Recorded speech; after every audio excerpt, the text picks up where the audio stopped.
afternoon.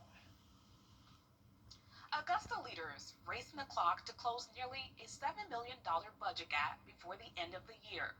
City commissioners say every option is still on the table, including spending cuts, layoffs department, restructuring, and possible tax increases. Cindy Hood is in the newsroom breaking down the plan leaders believe could balance the budget before the year wraps up. A potential tax increase, a potential cut in services, a potential layoff across all city departments. These are just some of the decisions still on the table for commissioners to agree on. Some are saying it's going to take a combination of these options to balance the budget, and with that deadline closing in, they have until the end of the year again. Some leaders say that this next stretch isn't just about filling a gap, it's about fixing how the city works moving forward.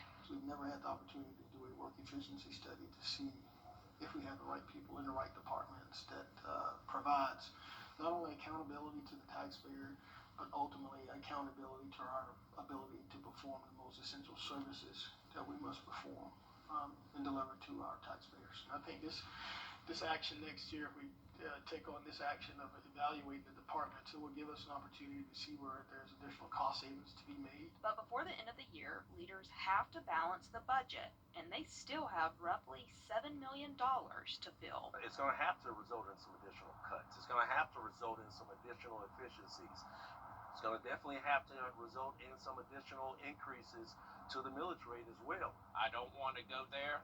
I was hoping my colleagues who's been quiet will have a solution come next Tuesday. And if not, it's going to go back on the table. With time running out, the city has to pick a path.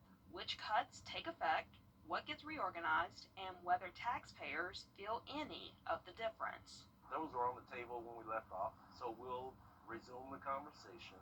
I think my biggest thing to walk away from this, we're going to balance the budget, but we're also setting the tone for how Augusta does business. Any department directors or any elected officials, if the budget has to be cut more, you'll find a way of doing it. And while we're retaining your employees, it's just you cut out the waste.